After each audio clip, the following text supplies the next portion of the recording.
Mei, Impact Community Indonesia mengambil tema tentang melayani. Saya ingin sharing tentang servanthood attitude, part 1. Servanthood attitude, sikap hati hamba. Matius 20, baca sama-sama. Tetapi Yesus memanggil mereka lalu berkata, kamu tahu bahwa pemerintah-pemerintah bangsa-bangsa memerintah rakyatnya dengan tangan besi. Dan pembesar-pembesar menjalankan kuasanya dengan keras atas mereka. Ayat 26, tidaklah demikian di antara kamu. Barang siapa ingin menjadi besar di antara kamu, hendaklah ia menjadi pelayanmu. Dan barang siapa ingin menjadi terkemuka di antara kamu, hendaklah ia menjadi hambamu. Ayat 28. Sama seperti anak manusia datang bukan untuk dilayani, melainkan untuk melayani dan untuk memberikan nyawanya menjadi tebusan bagi banyak orang. Katakan, amin. Yesus memberi teladan kepada kita bahwa dia datang ke dunia ini bukan untuk dilayani, tetapi untuk melayani. Apakah kita sebagai orang percaya, pengikut Kristus harus melayani? Kok gak ada amin? Kalau Anda menyebut dirimu saya orang Kristen, artinya the image of Christ, gambaran Kristus. Kalau Yesus saja datang untuk melayani, kita harus melayani. Melayani itu macam-macam. Mulai dari rumah, katakan pelayanan mulai dari rumah. Kemudian melayani di tempat kerja. Melayani di masyarakat. Melayani di gereja. Melayani di komunitas. Melayani di yayasan, membantu jadi volunteer, relawan untuk kegiatan sosial dan lain sebagainya. Kita ini bisa melayani di mana saja. Hidup ini tentang melayani, baru punya arti, katakan amin. Yesus selalu mengajarkan prinsip-prinsip yang bertolak belakang dengan apa yang dunia ajarkan. Sadar nggak?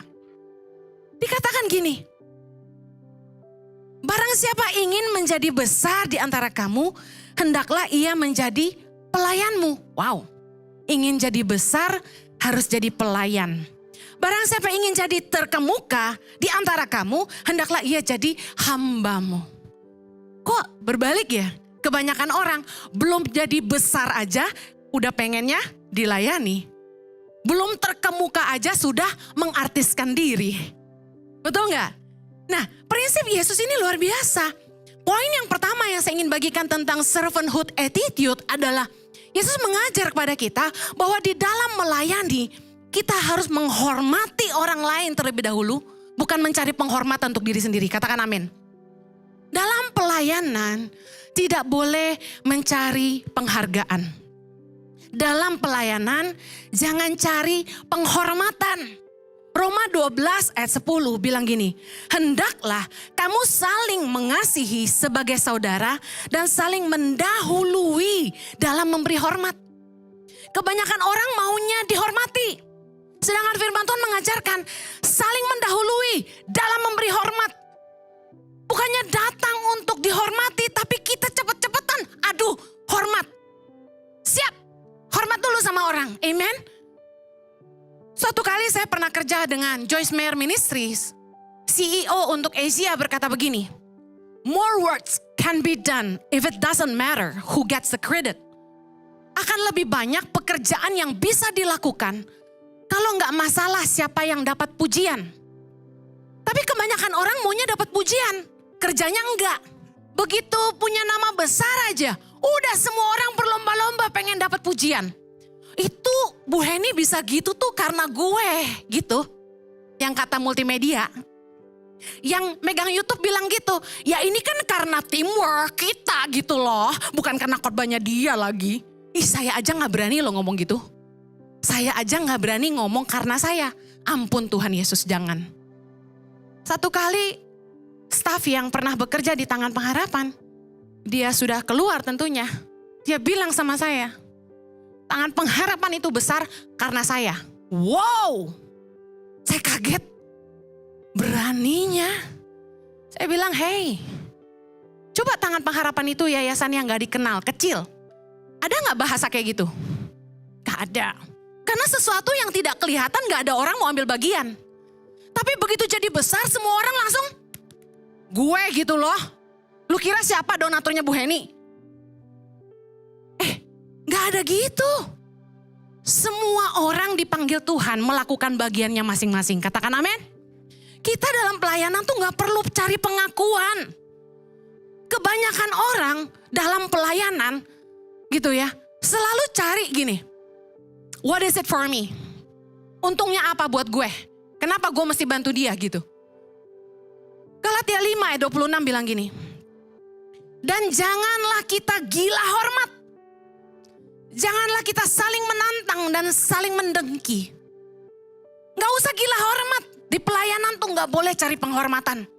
Tanda orang yang gila penghormatan tuh apa? Pertama, tersinggung kalau gak disapa sama pendeta. Tuhan Yesus ampuni aku. Saya mau curhat sebentar. Ada yang sampein ke saya. Ada yang tersinggung tuh jemaat lu. Kenapa? Katanya lu lihat dia gak manggil dia. Sorry, saya bikin pengakuan sejujur-jujurnya. Tuhan tahu hati saya. Saya punya kelemahan gak hafal nama orang. Bener, really, truly, 100%. Yes, tanya suami saya. Anak saya di Indonesia ada banyak. 6.100 saat ini. Yang di asrama 200-an. Yang di Jakarta 71. Jujur aja, saya gak hafal nama semuanya. Yang saya paling hafal yang udah 6-7 tahun sama saya ya kan. Jadi kadang-kadang mereka panggil, Mama. Terus saya kayak gini, kamu anak asrama bukan? Gitu. Sampai kadang-kadang saya tanya sama anak yang lain, itu anak asrama, namanya siapa gitu? Parah gak saya? Guru tangan pengharapan, seluruh Indonesia ada 250. Saya gak hafal namanya, belum lagi yang kontrak cuma setahun sekali. Banyak kali orang ketemu saya dengan pedenya bilang gini, Bu Heni ingat saya? Dengan mata berbinar-binar, dengan penuh harapan. Ibu Heniku, cinta aku, ingat aku, hafal namaku. Enggak.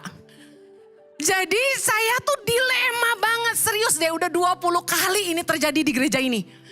Datang ke saya dan bilang, Ibu Heni ingat saya? Saya tahu ada aura pengharapan gitu, ngarep gitu. Cuma saya lihat dia dengan tatapan jujur. Agak lupa. Gitu.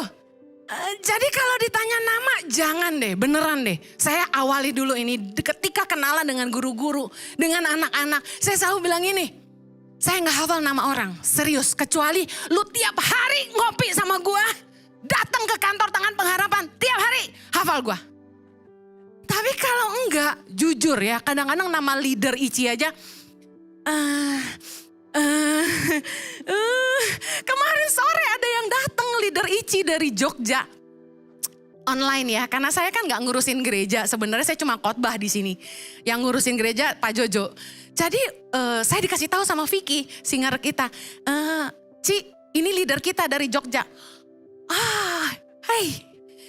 Gue lihat dia, namanya siapa? Gak bilang gitu kan. Terus dia langsung perkenalan diri. Ya saya Frans Ci. Oh iya. Terus dia bilang dia pegang komsel apa. Oh iya. Jangan tersinggung ya. Frans kalau kamu nonton ini, I love you. Jangan tersinggung ya. Halo? Setiap orang punya kelemahan. CPU saya udah mulai lemot. Kebetulan tuh kayak Apple susah di-upgrade, harus ganti katanya. Udah gak bisa lagi. Bayangin saya ngurusin begitu banyak gitu kan, seluruh Indonesia buat tangan pengharapan. Ketemu ribuan orang, ratusan ribu jemaat. Pelayanan keliling Indonesia dan luar Indonesia, gimana mau hafal nama orang? Ada yang tersinggung, serius deh. Dia bilang gini, Bu Heni lihat saya tapi gak sapa saya. Kadang-kadang saya tuh lagi ngeblank. Mungkin karena pikiran saya lagi banyak, saya menatap Anda tapi sebenarnya tidak menatap. Bisa ngerti ya? Lagi lihat tapi gak lihat karena lagi mikir. Jangan tersinggung dong. Jemaat ICI jangan baper-baperan dong. Haleluya. Diampuni gak saya? Ya orang kalau cari pengakuan tuh tersinggungan. Yang kedua, pelayanan mulai hitung-hitungan. Capek gue. Datang dari Tangerang gue. Di jadwalnya jam 9 pagi terus sama leader care. Apakah gak ada perhitungan bensin? Tol? Mulai hitung-hitungan. Mulai banyak tuntutan. kok segini gue nggak bisnis kelas ya? Mulai banyak tuntutan tuh ya. Ini nggak nyinggung Gary loh ya yang punya Kanatur. Karena saya selalu pakai ekonomi ya. Tapi maksudnya orang biasa kalau udah mulai cari pengakuan itu mulai banyak mau gitu loh. Banyak nuntut, kemudian mulai iri hati. Kok gue yang kerja, dia yang dipromosi. Kok dia yang dipuji. Ada yang gitu. Kayaknya gue deh yang kerja paling banyak, kenapa jadi dia yang dipromosi gitu. Nama dia yang disebut terus katanya. Kemudian kecewa ketika gak dapat kedudukan. Orang yang cari pengakuan selalu kecewa kalau gak diberi pangkat jabatan. Kemudian mulai ngangkat diri sendiri. Dia siapa main perintah aja. Jadi ada beberapa anak asrama bilang ke saya, "Mah, itu apaan sih tuh orang? Masa kita diperintah-perintah? Ya, kamu angkat ini. Emang dia siapa?" Terus saya bilang gini sama anak asrama, "Tenang, secara jabatan kamu lebih tinggi. Kamu anak, dia staff, santai. Gak usah marah." Bisa ngerti maksud saya? Dia gak tahu aja bahwa anak itu lebih dekat daripada staff. Jadi kamu gak usah tersinggung. Jadi lain kali kalau aku disuruh angkat-angkat, aku bilang gak mau ya mah. Siap. Kadang-kadang kita jangan suka sembarangan perintah orang. Kayak saya pernah cerita lagi di khotbah yang lain. Pembantu siapa? Lu yang perintah-perintah? Betul gak? Ada orang ke rumah saya gitu. Udah mbak saya disuruh-suruh, kamu ini ya, kamu itu ya. Hah? Ini nyonya gue yang mana ya gitu. Come on. Orang tuh maunya dihormati. Tapi Yesus ngajarin kita, punya hati hamba itu justru bukan cari hormat, tapi memberi hormat. Kalau sudah punya kedudukan, kebanyakan orang kan nuntut, hormati saya. Padahal kita gak perlu ngangkat diri sendiri. Kita gak perlu mengartiskan diri sendiri. Artis gitu loh, ajudan, please ajudan. Saya ini gak punya fasilitas. Saya gak punya perlakuan spesial. Satu-satu hari yang saya tuh didampingi LO cakep. Seperti Fanny, itu cuma hari Minggu.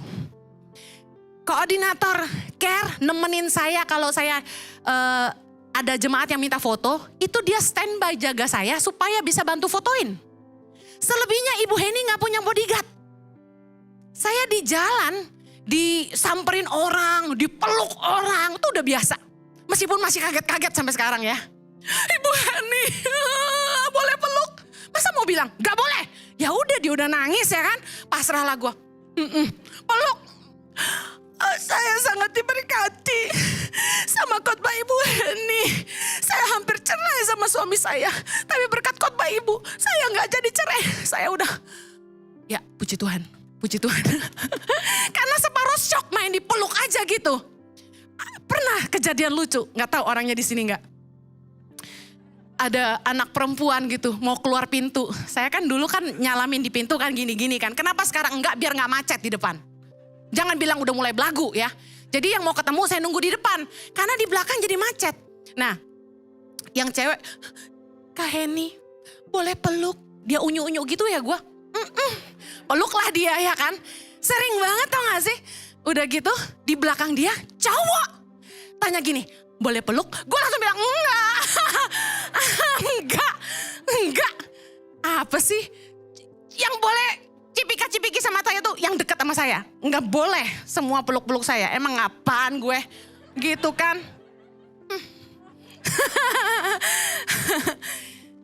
Janganlah kita mengartiskan diri. Yesus ngajarin dalam Matius 20 tadi. 26. Barang siapa ingin menjadi besar. Jadi udah besar belum? Belum. Ingin menjadi besar, mari belajar. Hendaklah ia menjadi pelayan. Anda pengen company-mu besar? Ingin gak company-mu besar? Ingin gak karirmu meningkat? Yang kamu harus tingkatkan apa? Pelayananmu. Yesus ngajarin kita, kalau pengen jadi besar, servis penting. Saya nggak tahu soal ilmu pengetahuan berapa persentase keberhasilan company karena produk. Tapi yang saya pastikan produk penting, betul gak? Tapi yang paling penting customer service. Gak peduli makanan lu enak, kopi lu enak, kalau lu jahat, jutek. Gua gak makan lagi di situ. Setuju? Jadi asyar-asyar harus manis-manis. Jangan jutek-jutek. Ya, nggak peduli siapa yang khotbah, kalau asyarnya galak, jemaat nggak balik lagi loh. Betul gak? Kita harus servis yang terbaik. Kita tuh sering kali gini, wah perusahaan harus makin besar. Gereja harus makin besar. Kita pikir sediain fasilitas yang mewah, buat begini, buat begitu. Saya bilang enggak. Personal touch, very important. Saya percaya bahwa kalau jemaat mau betah, saya sebagai gembala sama Pak Jojo gak boleh belagu. Jangan sok ngetop.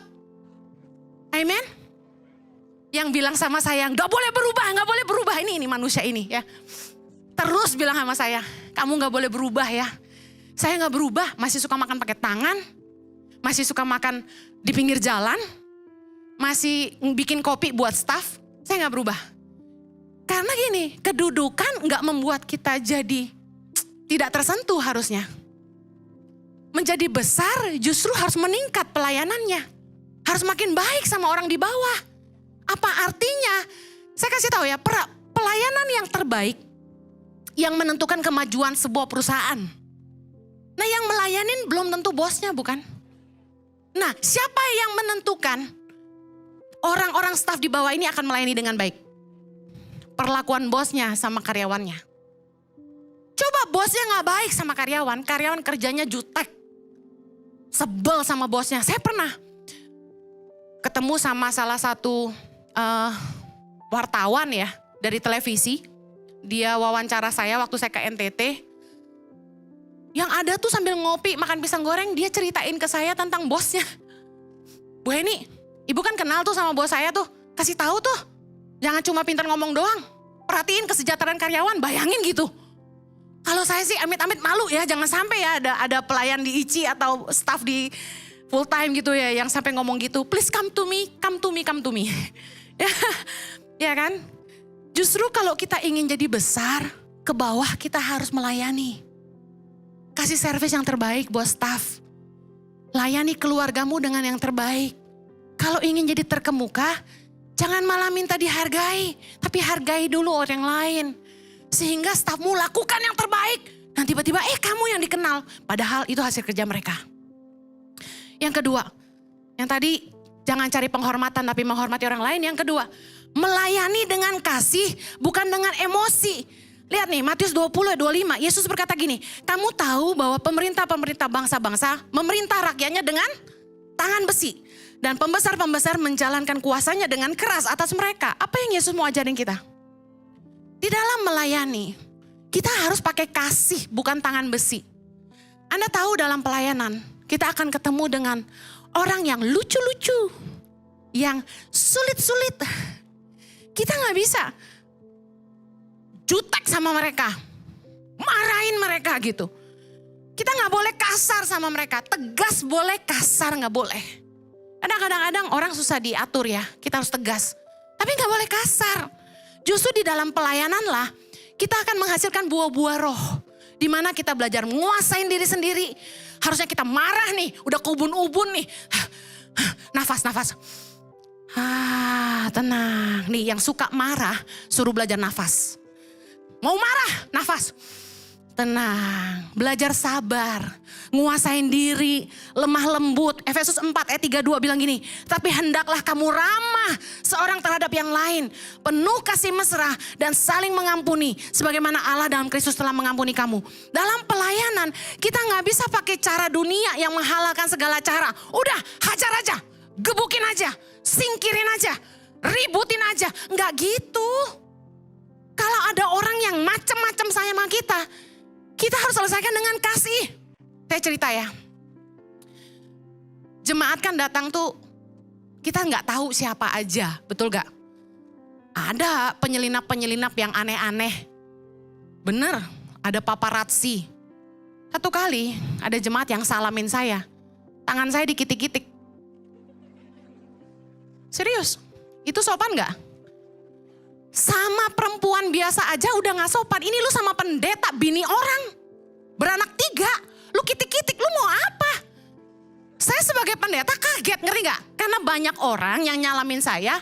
Selintas selalu saya gak mungkin marahin dia. Karena akan mempermalukan dia. Saya gampar juga gak bener.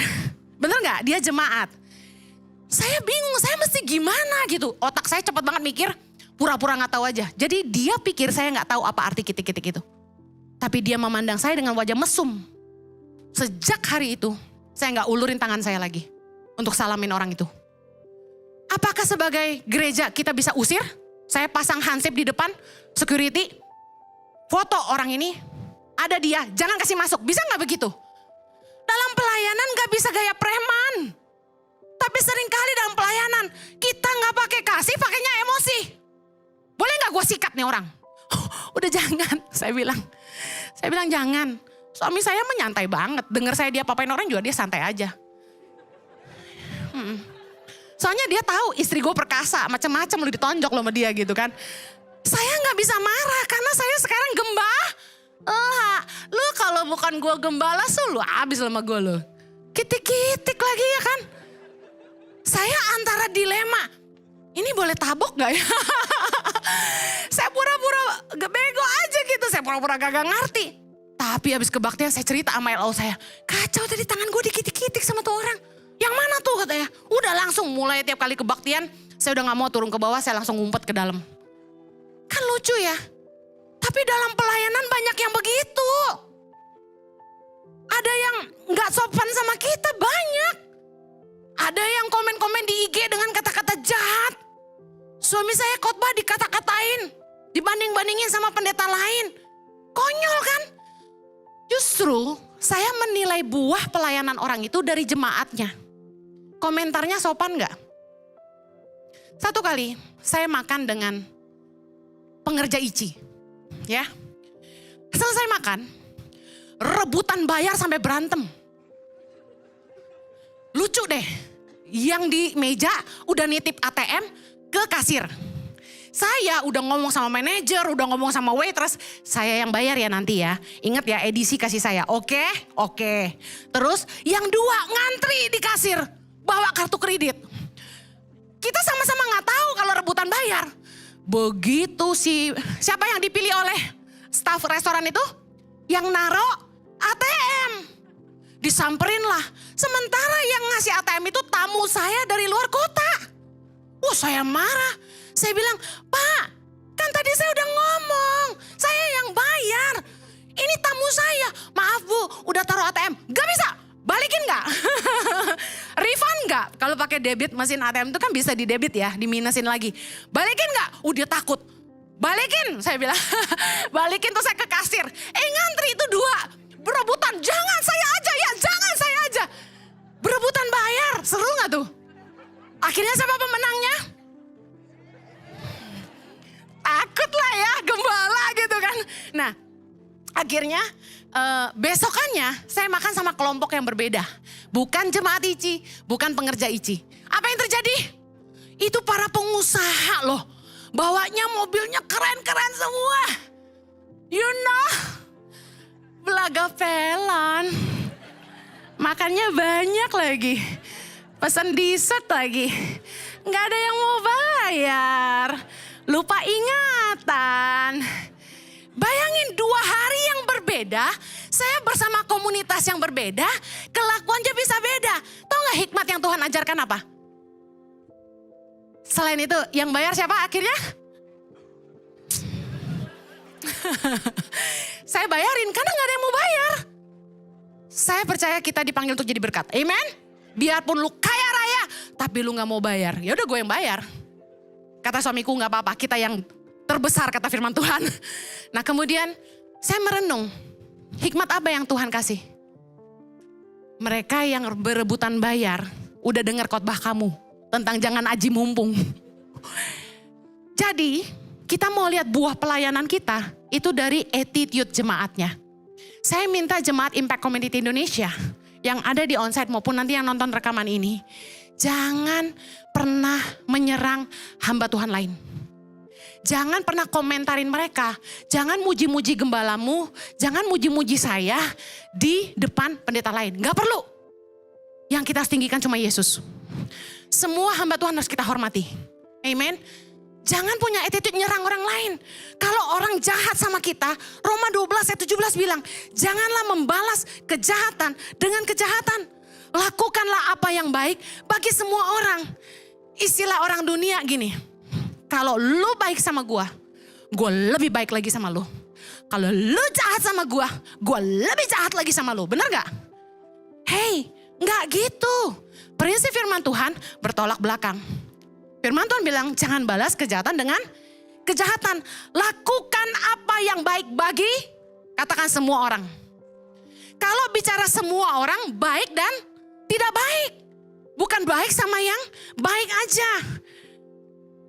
Janganlah bikin konten-konten Instagram atau YouTube yang menyerang orang lain. Yang menjatuhkan brand orang, gak usah. Mari kita jangan pakai tangan besi. Kalau orang dunia dikit-dikit gebukin.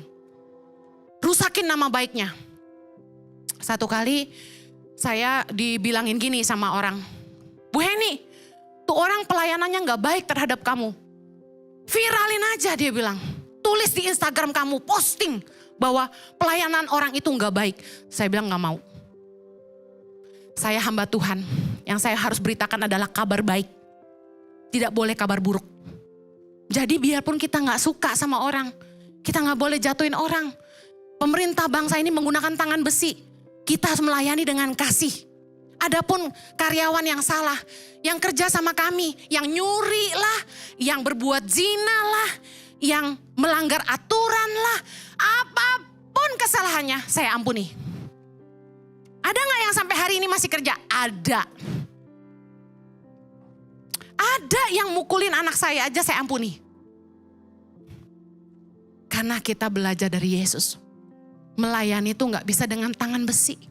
Melayani itu dengan kasih. Bu Heni susah, I know.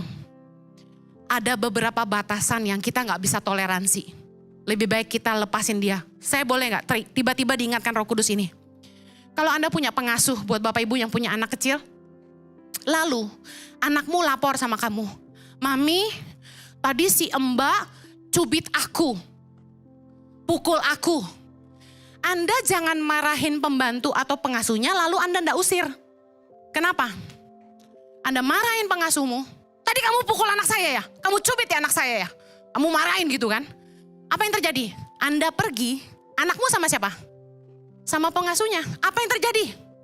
Anakmu dihajar sama dia lebih lagi. Akhirnya anakmu terjepit. Ngadu sama mama gak menyelesaikan masalah. Yang ada bikin saya tambah disiksa. Jadi anakmu tutup mulut. Sep. Disiksa diem aja. Itu yang saya alami dengan anak saya. Saya terlalu sayang sama pengasuhnya. Saya tidak keluarkan, saya ampuni. Tapi saya salah. Ada batasan-batasan di mana ketegasan harus ada. Lepaskan. Kalau anakmu tidak bisa diberikan ke tangan orang yang tidak bisa kamu percaya, jangan teruskan. Kebanyakan nyonya, cari pembantu susah, cari neni susah. Udahlah, tahan-tahan aja. Anakmu jauh lebih berharga. Udah kerja part time aja. Atau enggak bisa kerja part time, bawa anakmu kerja. Saya meeting sama orang, saya pangku anak saya. Anak saya anteng banget. 2 jam gak bergerak, dia cuma main kereta-keretaan. Kita harus dengar anak kita kalau sampai mereka ngadu. Ini terlintas, ingatkan Tuhan. Yang terakhir, melayani dengan keteladanan bukan jadi komandan. Biasanya seseorang tuh senangnya kan dilayani ya. Lebih suka merintah daripada diperintah. Gak enak kan diperintah ya. Tapi Yesus memberi teladan. Sama seperti anak manusia datang bukan untuk dilayani, melainkan untuk melayani. Untuk memberikan nyawanya menjadi tebusan bagi banyak orang. Saya belajar sebagai pemimpin. Harus mau melayani ke bawah. Kita gak bisa karena kita pemimpin, kita maunya dilayani.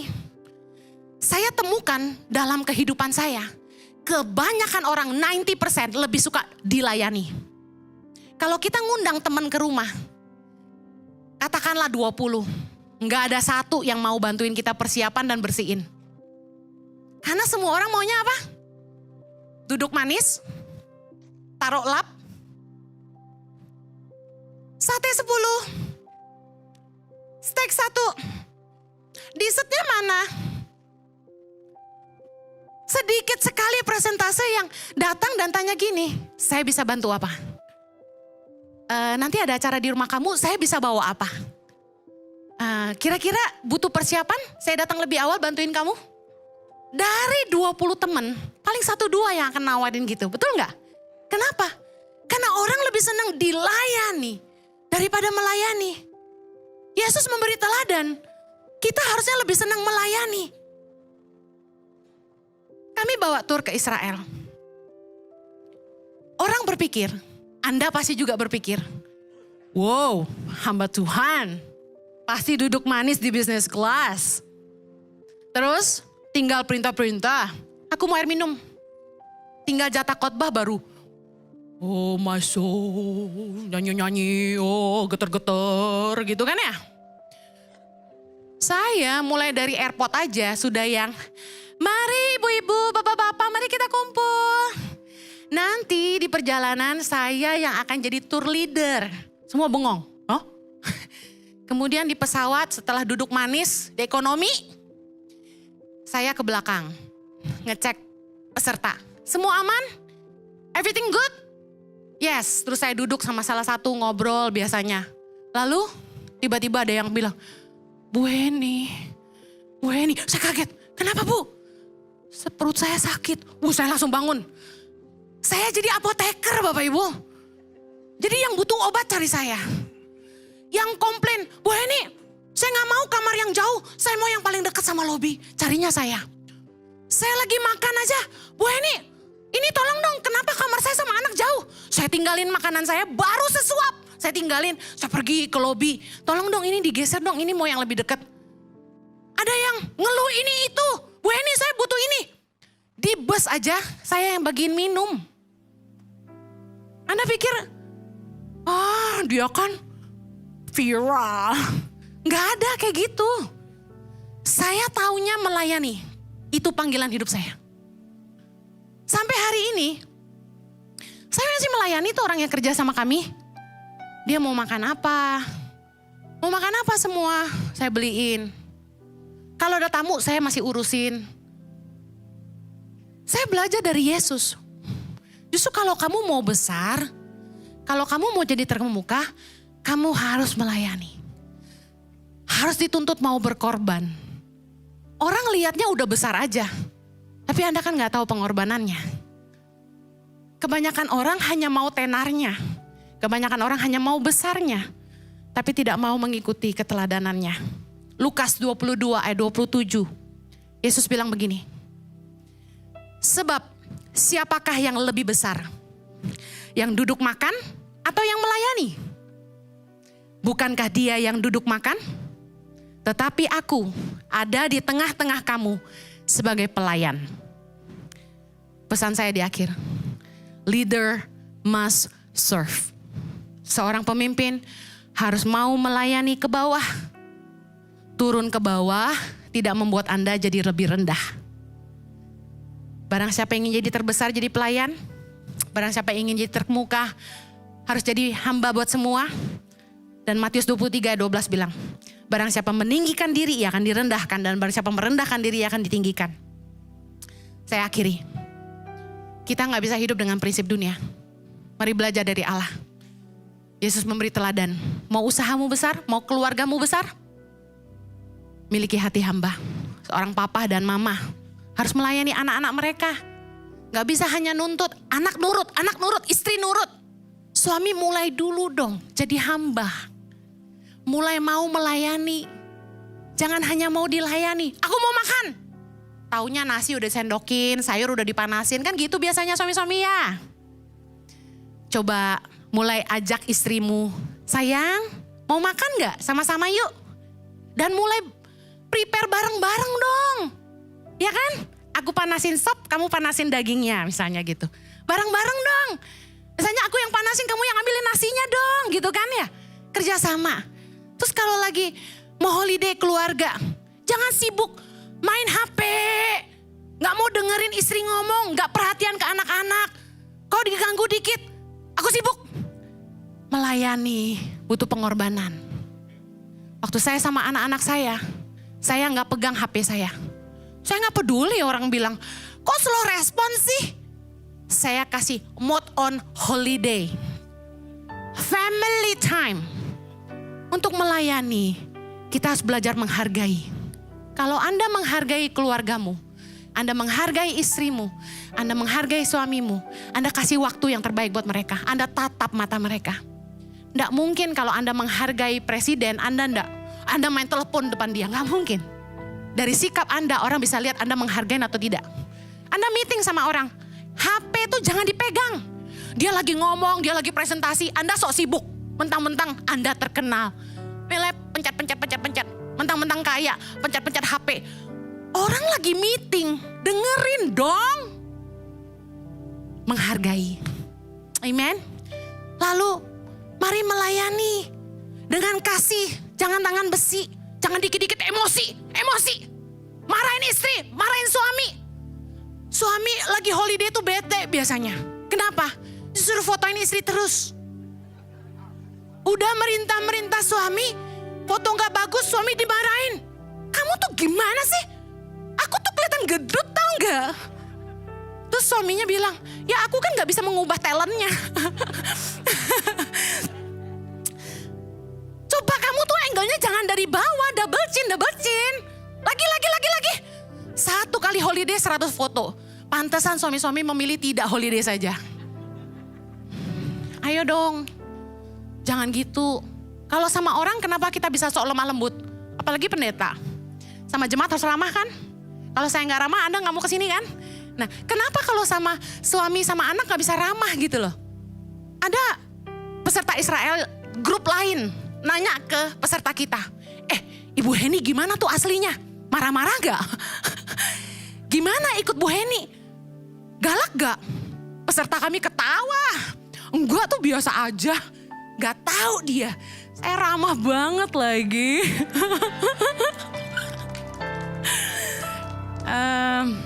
Saya akhiri. Yuk belajar dari Yesus. Kalau Anda mau jadi pemimpin, justru Anda harus melayani. Di gereja ini, saya gak pernah merasa saya artis. Saya bersihin tong sampah, saya ambilin minum, saya urusin makanan buat jemaat.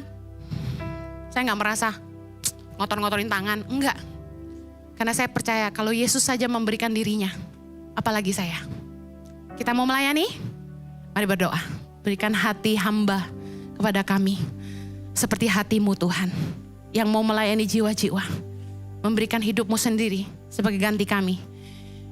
Biarlah kami pun belajar menghargai orang lain, belajar hidup melayani dengan kasih, dan juga belajar untuk melayani orang lain, mementingkan orang lain lebih daripada diri kami sendiri.